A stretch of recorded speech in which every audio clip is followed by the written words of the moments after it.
tremor intensify, a physical manifestation of the Loom Rewrites coin of the fabric of reality. Elias stumbled, clutching his injured shoulder. The holographic Martian landscape flickered, a fleeting glimpse of impossible skyscrapers piercing a crimson sky. Sequence Alpha 9 is complete, the disembodied voice of the order echoed, devoid of inflection. Containment protocols for Subject Thorne are escalating. Subject Elias is designated secondary risk. Thorne coughed, a rattling sound that seemed to vibrate the very air. His skin was stretched taut over bone, tinged with an unsettling luminescence. They're accelerating, he rasped, his gaze fixed on the chaotic energy signatures pulsing across his console. The failsafe, the grandfather's failsafe, it's our only chance. Two armored figures materialized from the shadows, their faces obscured by visors, their movements precise and unsettlingly fluid. Subject Elias is to be restrained for assessment, one stated, its voice a synthesized monotone. Elias felt a surge of defiance, a desperate need to protect Thorne. He's trying to warn us, don't you understand? The Loom Rewrites, they're altering everything. Compliance is mandatory, the armored figure responded, advancing with an unnerving speed. Resistance is futile. The photograph, Elias. Look at the photograph. Thorne shouted, his voice cracking with urgency. He pointed to a fading image pinned to his console, the younger version of himself, clad in a similar lab coat, but radiating an unsettling serenity. Behind him stood a skyline unlike anything Elias had ever seen, a chaotic fusion of brutalist architecture and shimmering energy fields. That's asterisk after asterisk, the Rewrites. That's the world they're building. Elias stared at the image, a jolt of recognition hitting him. He's seen that skyline before, a brief, terrifying flash, during Thorne's earlier temporal projections. What does it mean? It's a roadmap, Thorne wheezed.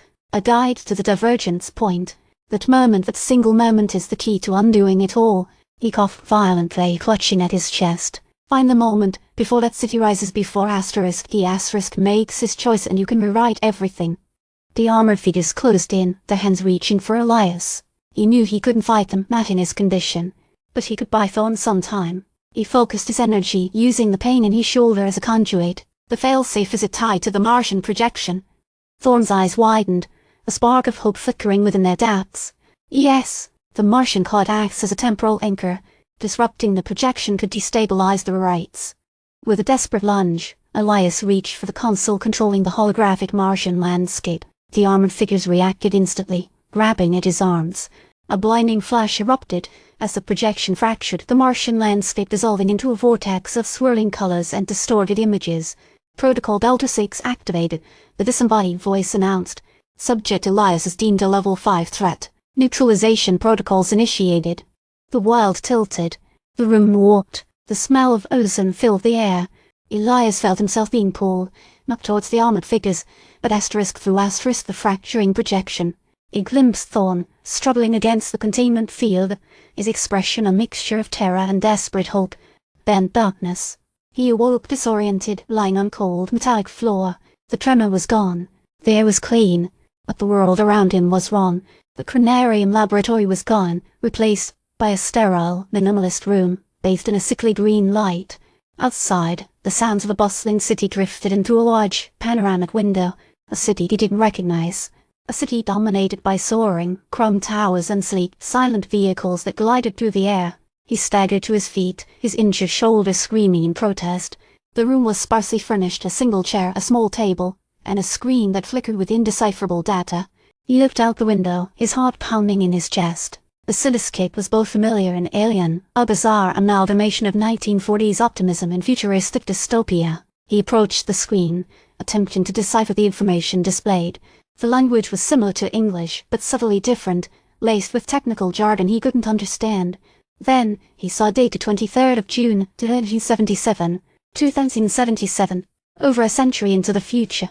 He was adrift in a timeline irrevocably altered by the Loom Rewrites. He had escaped, but at what cost? Had Thorne managed to activate the grandfather's failsafe, or was he trapped in a nightmare of his own making? The door hissed open, and a figure stepped into the room, tall, slender, with close-cropped hair and eyes that held an unsettling familiarity. He wore a crisp, grey uniform emblazoned with a stylized logo, a complex knot of interwoven timelines. "Welcome, Subject Elias Finch," the figure said, his voice calm and measured. "We've been expecting you." Elias recognized him instantly. It was a future version of Thorne, older, more polished, but with the same haunted look in his eyes. "You're supposed to help me," Elias said, his voice trembling. "You were going to guide me to the divergence point." The future Thorne smiled, a chillingly ambiguous expression. "I am. But first you have to understand. The timeline is not as simple as you believe. The rewrites were not a mistake. They were a correction." He paused, his gaze fixed on Elias. "And you, Elias Finch, are part of that correction." He gestured towards a holographic display that materialized in the center of the room. It showed a photograph. The same photograph of Elias, but younger, standing next to a figure he didn't recognize, a woman with vibrant red hair and a determined expression. "You see," future Thorne continued, "the greatest threat wasn't the loom itself, but the asterisk choices asterisk made to oppose it." He zoomed in on the photograph, and a single word appeared underneath the catalyst.